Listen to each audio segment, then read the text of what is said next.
오늘 하나님께서 우리에게 주시는 말씀은 사도행전 23장 12절에서 22절까지 말씀입니다. 우리 함께 읽겠습니다. 날이 새매 유대인들이 당을 지어 맹세하되 바울을 죽이기 전에는 먹지도 아니하고 마시지도 아니하겠다 하고 이같이 동맹한 자가 40여 명이더라.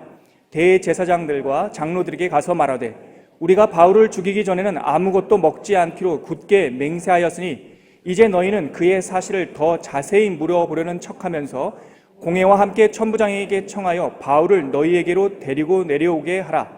우리는 그가 가까이 오기 전에 죽이기로 준비하였노라 하더니 바울의 생질이 그들이 매복하여 있다함을 듣고 와서 영내에 들어가 바울에게 알린지라. 바울이 한 백부장을 청하여 이르되 이 청년을 천부장에게로 인도하라. 그에게 무슨 할 말이 있다 하니 천부장에게로 데리고 가서 이르되 죄수 바울이 나를 불러 이 청년이 당신께 할 말이 있다 하여 데리고 가기를 청하더이다 하매 천부장이 그의 손을 잡고 물러가서 조용히 묻되 내게 할 말이 무엇이냐 대답하되 유대인들이 공모하기를 그들이 바울에 대하여 더 자세한 것을 묻기 위함이라 하고 내일 그를 데리고 공회로 내려오기를 당신께 청하자 하였으니 당신은 그들의 청함을 따르지 마옵소서. 그들 중에서 바울을 죽이기 전에는 먹지도 않고 마시지도 않기로 맹세한 자 40여 명이 그를 죽이려고 숨어서 지금 다 준비하고 당신의 허락만 기다리나이다 하니 이에 천부장이 청년을 보내며 경계하되 이 일을 내게 알렸다고 아무에게도 이르지 말라 하고. 아멘. 우리가 어제 살펴보았듯이 공회 앞에 선 바울은 부활에 대한 명백한 그 이슈, 증거를 선언하면서 그들 안에 있던 사두개인과 바리새인 사이에 자중질환이 일어나는 그 모습을 보았죠. 그날 밤 바울은 다시 천부장의 병영내로 들어갔고 예수님께서 놀랍게도 그의 곁에 서시는 환상의 장면을 우리가 어제 읽었습니다. 그 예수님 곁에 그 바울 곁에 선 예수님께서 이렇게 말씀하셨잖아요. 담대하라. 네가 이곳 예루살렘에서 나를 증거하였던 것처럼 로마에 가서도 증거하리라. 마치 바울에게 하나님께서 예수 그리스도를 통한 그 복음의 계획을 이렇게 그날 밤에 말씀하시는 것 같아요. 하나님의 계획이 바울에게 들려지는 그날 밤 또 다른 계획이 하나가 더 수립되고 있었습니다. 유대인들이 바울을 없이 하고자 하는 음모였습니다. 그 내용이 12절과 13절에 있는데 한번 다시 읽겠습니다. 시작.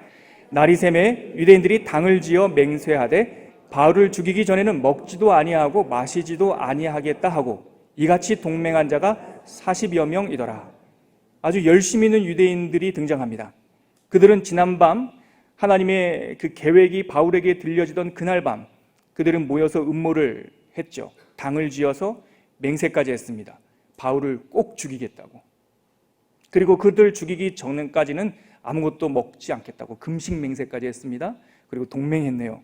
근데 그 인원수가 40여 명이나 됐습니다. 이것을 여러분들 우리가 알고 있다시피 유대인들에게 40 이거는 한국 사람들이 7 이런 거 좋아하는 것처럼 좋아하는 숫자입니다. 40 그러면 완전하게 우리가 어김없이 실행하리라 하는 그들의 결의가 이 숫자에도 나타나죠. 그리고 이들은 그냥 모의한 것으로 끝나지 않고 누구를 찾아가서 또 협의하기까지 합니다. 그 내용이 14절과 15절에 있는데 다시 한번 읽어볼게요. 시작. 대제사장들과 장로들에게 가서 말하되 우리가 바울을 죽이기 전에는 아무것도 먹지 않기로 굳게 맹세하였으니 이제 너희는 그의 사실을 더 자세히 물어보려는 척하면서 공회와 함께 천부장에게 청하여 바울을 너희에게로 데리고 내려오게 하라. 우리는 그가 가까이 오기 전에 죽이기로 준비하였노라 하더니 이 맹세한 사람들, 동맹한 사람들이 이제는 사두개인, 어제 그 분란의 한 장면, 분란의 한 축이었던 부활을 믿지도 않고 영도 믿지 않고 천사도 믿지 않는 그 사두개인 리더십들을 찾아갑니다. 그래서 협의를 하죠. 우리가 이렇게 여차여차해서 이렇게 맹세했다. 그러니까 당신들이 바울을 아닌 척하면서 일로 한번 이렇게 데리고 와라. 내가 그 오는 길에서 암살하겠다. 그리고 준비를 다 했다라고 또 15절 하반부에 되어 있죠. 이 준비가 꽤 괜찮은 것 같습니다. 제가 사실 경영학 이쪽으로는 완전히 문외한 사람이지만 예전에 서점에서 지금 기억으로 경영 전략 매뉴얼 이런 책을 한번 읽었던 기억이 납니다. 목차만 살펴봤는데요. 거기에 있던 전략 여기 다 나옵니다. 새를 모아라 이런 게 있거든요. 이 사람들이 당을 지금 짓고 있습니다. 맹세하다, 강한 의지가 있어야 된다, 그런 것도 있었던 것 같고요. 그리고 계약하고 문서화해야 된다, 동맹했잖아요 이 사람들이요. 그리고 가서 협의했습니다, 대제사장과 리더십들과. 그리고 준비했습니다. 곧 실행하겠죠. 경영 전략 매뉴얼에 나오는 아주 치밀한 전략, 2000년 전에 벌써 수립하고 있는 겁니다, 이 유대인들이. 그런데 적어도 이 사람들이 하나는 빠졌어요. 많은 것들이 있고, 또 여기에 유대인이라는 혈통도 있고 40명이라고 하는 결의된 실행팀도 있었지만 적어도 이 사람들한테 하나가 빠진 게 있습니다. 그것은 하나님과 하나님의 말씀입니다. 왜냐하면 지금 이들이 이렇게 전략적으로 기획하고 있는 것이 암살입니다. 암살은요, 아무리 유대인들이 바울이 마음에 안 들어도, 아무리 바울이 죽을 죄를 졌더라도 유대인이라면 진짜 이들이 자기네들을 소개하듯이 자기네들이 유대인이라면 할 수 없는 짓입니다. 이것은 뭐 세상 법률 이런 걸 떠나서 하나님께서 하지 말라라고 금령의 기준으로 세우신 신명기에 나오는 그 하나님의 금지된 에발산 언약의 기본입니다. 한번 찾아볼까요? 신명기 27장입니다. 신명기 27장 24절 같이 한번 찾아보겠습니다. 신명기 27장 24절 읽을게요. 시작. 그의 이웃을 암살하는 자는 저주를 받을 것이라 할 것이요 모든 백성은 아멘 할지니라. 여기 분명히 나와 있어요. 이걸 에발산 언약, 에발산 저주 맹세 이렇게 말합니다. 하면 안 되는, 분명한 하면 안 되는 12가지의 금칙이 나와 있는데요, 이 12가지의 금칙의 공통점을 많은 학자들은 은밀성이라고 말해요. 음행하지 마라, 간음하지 마라, 한밤에 가가지고 너의 형제의 지경석, 표지석을 옮기지 마라. 여기에 나오는 12개의 금지 명령 중에 이게 유대인의 사회법의 기초가 됩니다. 근데 그 중에 하나님께서 분명히 얘기하고 있어요. 암살하면 안 된다.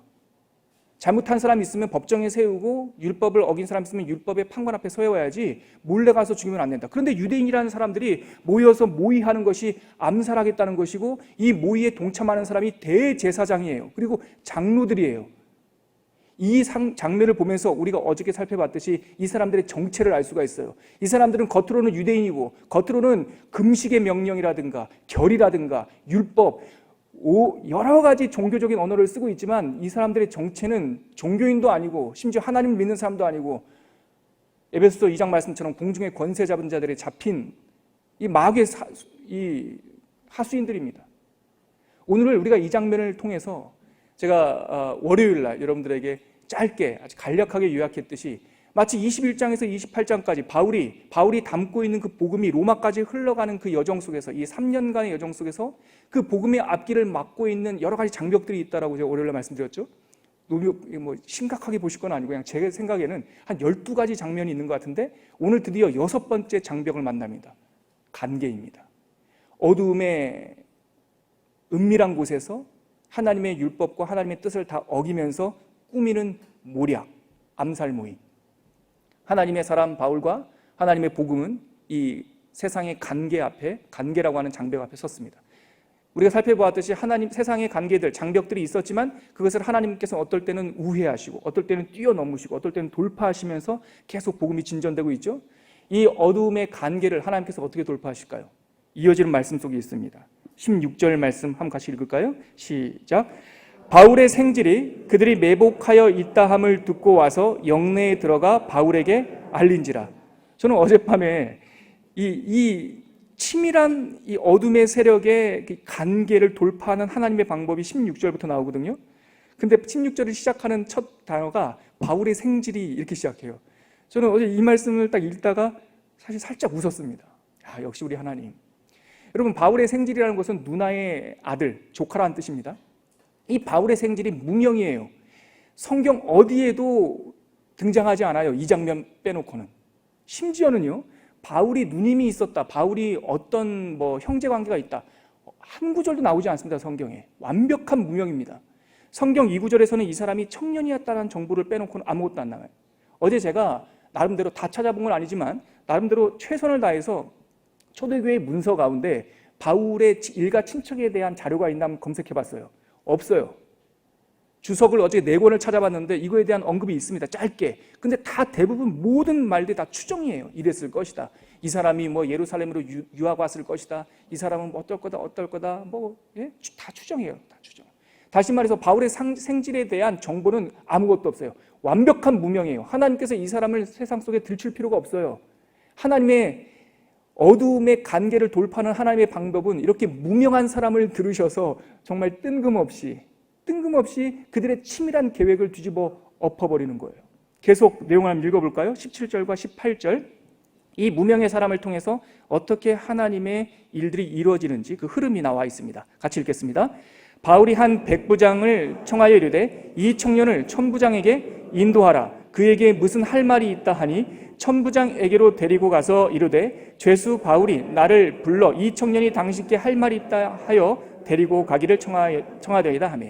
여러분, 이어지는 이 바울의 생지를 통해서 하나님의 계획이 실천되는 이 흐름을 한번 보십시오.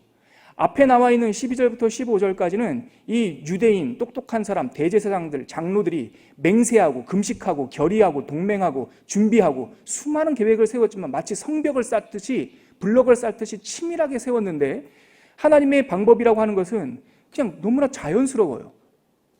무명의 사람이 그냥 들었어요. 어떻게 해요? 몰라요. 들었어요.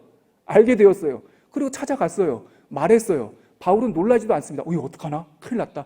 한번 모여봐. 우리 회의하자. 이게 아니라 이 사람을 천부장에게 문제를 해결할 수 있는 인물 핵심에게 데리고 가라.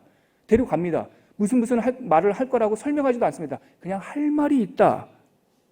이 느낌이 나십니까? 할 말이 있다. 데려가라. 그래서 이 사람이 그 천부장 앞으로 인도되었어요. 그 앞에 가서 그냥 할 말을 했어요. 이게 하나님의 방법이에요. 음모는 치밀합니다. 하나님의 섭리와 간섭은 자연스럽습니다. 에스더서를 통해서 우리가 읽었죠. 에스더는 왕궁에 있고 하만은 왕궁의 문 앞에 있습니다. 그들의 소임의 자리에 있어요.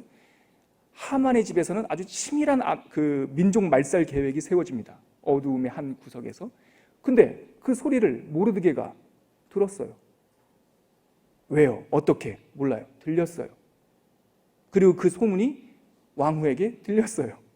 그리고 왕후는 결단했고 왕에게 나아갔어요. 세상 사람들의 계획서에 따르면, 경영 전략 매뉴얼에 따르면 하나님의 역사만큼이나 이렇게 어설프고 헐겁고 위험한 전략이 없어요. 그러나 하나님께서는 늘 그렇게 일하세요. 똑똑하고 많이 배우고 치밀한 사람을 들어서 쓰는 것이 아니라 무명의 바울의 생지를 통해서 쓰시고 그냥 치밀한 계획, 그들을 설득하려고 하는 언변으로 하는 것이 아니라 그냥 들려줘요. 그럼 하나님께서 그 배후에서 일하시는 거죠. 하나님의 소리가 바울의 생질에게 그리고 바울에게 백부장을 통해서 천부장에게 들려가고 있습니다. 그리고 났더니 천부장의 관사 안에서 그 다음 일들이 일어납니다. 우리 19절부터 21절까지 한번 읽을까요? 시작. 천부장이 그의 손을 잡고 물러가서 조용히 묻되 내게 할 말이 무엇이냐? 잠깐만요. 이 부분이요. 이것도 많은 학자들이 논란이 있더군요. 야, 이게 정말 사실일까? 왜 사실일까 의문을 품냐면 천부장이 무명의 청년을 손을 잡고 물러가서 조용히 물었다는 거예요. 이게 믿어지지 않는다는 겁니다. 학자들의 뜻은. 그들은 믿어지지 않겠죠. 학자적 관점에서 보면. 그러나 하나님의 역사적 관점에서 보면 이런 일이 한두 번입니까? 그날따라 상식적이지 않아요. 높은 관직에 있는 천부장이 무명의 청년을 잡고 은밀히 얘기하다니요. 네, 상식적이지 않아요. 그러나 하나님께서는 그렇게 비상식적인 상황 속에서 일을 하십니다. 우리는 그것을 뭐라고 말합니까? 은혜라고 말합니다. 어떤 학자는 이렇게 말합니다. 왜 조용히 데리고 갔을까? 뇌물 받으려고 하지 않았을까? 모르겠어요. 관심 없어요. 사실 성경도 관심 없고요. 그러나 어찌됐든 그렇게 은혜로운 일들이 일어났습니다. 우연입니까, 여러분? 우연은 불교 신자나 쓰는 말이죠. 연과 연이 그냥 갑자기 만난 거죠. 아니요. 이런 것을 우리는 뭐라고 말합니까? 은혜요? 섭리라고 말합니다. 조용히 데리고 갑니다. 어떤 마음이었는지 모르겠지만 묻습니다. 무슨 말을 하고 싶은데 20절과 21절에 있습니다. 시작. 대답하되 유대인들이 공모하기를 그들이 바울에 대하여 더 자세한 것을 묻기 위함이라 하고 내일 그를 데리고 공회로 내려오기를 당신께 청하자 하였으니 당신은 그들의 청함을 따르지 마옵소서. 그들 중에서 바울을 죽이기 전에는 먹지도 않고 마시지도 않기로 맹세한 자 40여 명이 그를 죽이려고 숨어서 지금 다 준비하고 당신의 허락만 기다린다이다 하니. 네, 그래서 천부장이 손을 잡고 조용히 묻죠. 무슨 할 말이 있느냐? 여차여차한 이야기가 있습니다 라고 하나님께서 들려주시고 하나님께서 알게 하신 그 내용을 천부장에게 여차여차 말합니다. 그런데 저는요, 어제 이 말씀 또 준비하면서 21절에 한 대목에 가만히 멈춰서서 보면서 기쁨이 점점 차오르는 느낌이 있었어요. 그 구절이 뭐냐면, 여러분 21절 마지막 문장이요, 그를 죽이려고 숨어서, 그 다음 부분인데요, 같이 읽겠습니다. 지금 다 준비하고 당신의 허락만 기다리나이다. 여러분들이 이게 느낌이 잘 안 오시죠? 저도 처음에 그랬어요. 근데 이 말씀에 머물러서 계속 보고 있으니까 재밌어요. 하나님의 사람이 하나님께서 알려주신 소식을 가지고 세상의 결정권자, 제가 화요일날 말씀드렸지만 세상 권세는 외눈박이 거인과 같아요. 모든 것을 다 알지 않습니다. 모든 것을 완벽하게 판단하지 않습니다. 모를 수 있어요. 세상 권세를 향해서 우리가 이 어두움의 음모조차, 대통령이, 국회가, 그리고 사법부가 이 어둠의 음모조차 다 당신들이 정확하게 명명백백하게 밝혀서 우리의 억울함을 풀어주셔야 되지 않겠습니까? 라고 우리가 요구한다면 그것은 우리의 직무유기입니다. 왜냐하면 그들은 잘 안 보여요. 근데 세상의 음모를, 세상의 어두운 관계를 알게 하시는, 그걸 아는 사람들이 누구냐면 바울의 생질과 바울과 같은 하나님의 그 길을, 하나님의 구원받은 사람들, 이 현실 세계의 이면을 알고 있는 사람들은 알아요. 세상의 경제학은 돈 많이 갖고 있는, 이미 재벌이 된 사람들을, 그 투자자들에게 얼마나 많은 이익을 줄 것인가를 고민하지만, 구원받은 우리는 그분들의 경제활동도 중요하지만 아프리카와 제3지대에서 오늘 하루에 양식이 없어 굶어 죽어가는 아이들이 보여요. 그거는 구원받은 사람들한테 보이는 거예요. 그런데 그들 앞에 우리는 갈 겁니다. 하나님께서 우리에게 알려주시는 이 세상의 이치와 세상의 어두운 것과 이 세상의 어두운 것을 뒤집어 엎는, 전복시키는 하나님의 비전들, 소명들을 보여줄 거예요. 그리고 그 결정권자인 천부장 앞에까지 가겠죠. 그러고 나서 그들에게 가서 당위로 말하지 않습니다. 당신이 이렇게 해야 합니다. 이것은 좋은 일입니다. 이것은 반드시 필요한 일입니다. 인류를 위해서 필요합니다. 그런 말들이 그들에게 안 들립니다. 그런데 바울의 생질이 가서 하는 말이 뭐냐면 여차여차합니다라고 사실을 말해놓고, 그들은 암살할 겁니다라고 말해놓고, 그들은 당신의 결정을 기다리고 있습니다. 이게 너무나 지혜로운 말 아닙니까? 남의 일이 아닙니다. 당신의 일입니다. 당신의 죄수의 일입니다. 당신의 죄수가 길을 가다가 암살당하면 누구 책임입니까? 당신 책임입니다. 그들은 다 숨어, 여기까지는 팩트입니다. 이제 당신의 결정을 기다리고 있습니다. 그 다음에 22절 한번 보시겠습니까? 같이 읽을게요. 시작. 이에 천부장이 청년을 보내며 경계하되 이 일을 내게 알렸다고 아무에게도 이르지 말라. 천부장이 그 하나님의 사건에 참여하고 있어요. 어둠의 세력들은 찾아가서 대제사장과 장로들과 모의했지만 당신의 결정을 기다리고 있습니다 라고 말하는 순간 천부장이 그 하나님의 사건 안으로 들어오고 있어요. 저는 예전에 동화를 읽을 때 너무 재미있게 읽었던 대목이 하나가 있는데, 여러분 톰 소여의 모험이라는 그 동화 아시죠? 기가 막혔던 장면, 전 지금도 잊어버리지 않는 장면입니다. 하루는 그 전날 밤 미시시피 강에서 톰과 그 마을에 있는 친구들이 너무 늦게까지 놀다 와가지고 그 고모한테 혼난 다음에, 내일은 주말이야, 너 벌 받을 거야, 담벼락이 많이 낡았는데 페인트통 하나 줄 테니까 너 나가서 페인트를 좀 칠해야 돼, 내일은 놀 수 없어, 벌이야. 아침부터 톰이 아침밥 먹고 나가가지고 페인트 칠하지 않습니까? 친구들이 이제 그날도 어김없이 서너 명의 친구들이 미시시피 강에 놀러 가려고 가다가 톰을 본 겁니다. 페인트 칠하는 톰을. 그리고 톰을 놀리죠. 헤이 톰, 너 벌 받는구나. 우리는 지금 강가로 놀러 갈 건데 넌 정말 아쉽게 됐다. 톰이 뭐라고 말합니까? 당황하지 않습니다.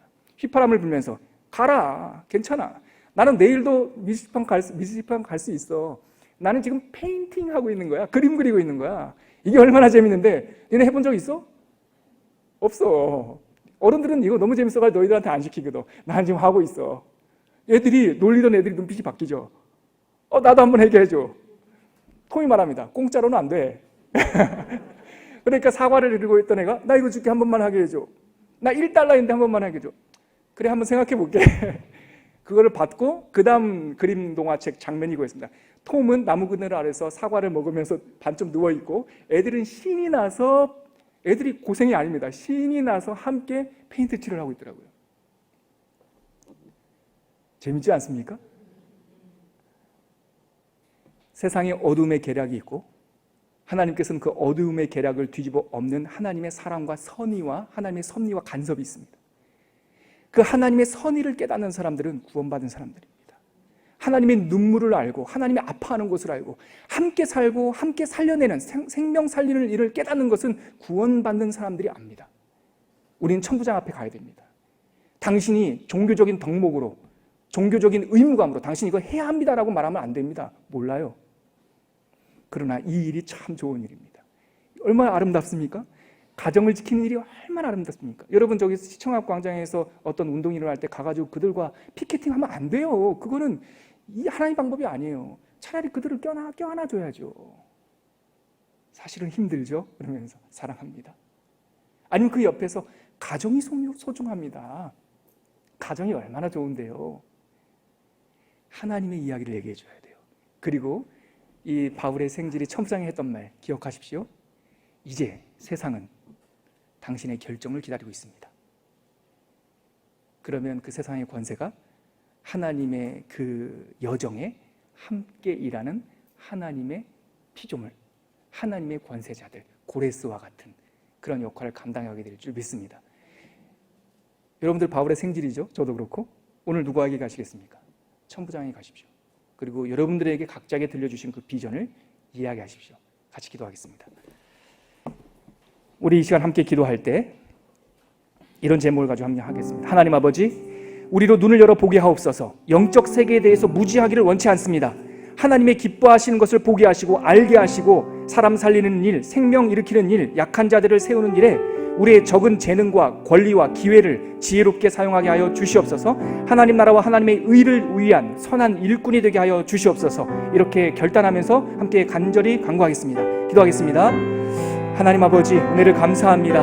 우리는 아무것도 모르는 사람 같았지만 사실은 말씀을 펼 때마다 하나님께서 사랑하시고 기뻐하시는 일들이 이 바울의 생질의 귀에 들렸던 것처럼 우리들에게 이미 들려주셨습니다. 하나님 아버지, 묵혀놓지 않도록 도와주시옵시고 하나님께서 알려주신 이 어두움의 권세를 뒤집어 엎는 하나님의 기쁜 소식을 많은 사람들에게, 하나님 아버지 이 세상의 권세자들과 능력의 사람들에게 전할 수 있도록 인도하여 주시옵소서. 지혜롭게 하여 주시옵시고 만날 수 있는 사람들을 만나게 하여 주시옵시고 그들 앞에 가서 하나님의 이 기쁜 소식, 사람 살리는, 생명 살리는 소식을 전할 수 있도록 우리들에게 담대함을 허락하여 주시옵소서. 하나님 아버지, 우리는 모든 것을 다 가졌는데, 모든 것을 알게 되었는데 왜 이렇게 아무것도 가지지 못하고 아무것도 알지 못하는 사람처럼 사는지 모르겠습니다. 바울의 생질에게 들렸던 그 하나님의 계시처럼, 이야기처럼 우리에게 많은 하나님의 기쁜 소식이 들려왔고 알고 있습니다. 하나님, 가서 이제는 말할 수 있도록 인도하여 주시옵소서. 성령의 지혜로 많은 세상의 권세자들이, 많은 세상의 사람들이 하나님의 일에, 하나님의 기쁜 일에 동참할 수 있도록 우리에게 지혜와 담대함을 허락하여 주시옵시고 오늘도 만날 사람을 만나게 하여 주시고 그들에게 하나님의 기쁜 소식을 전하게 하여 주시옵소서.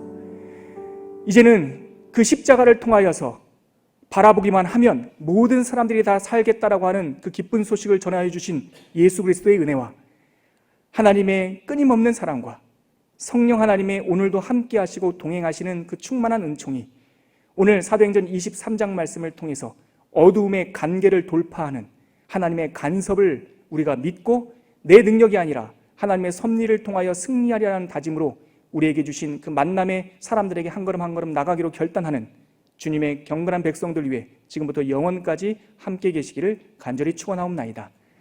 아멘.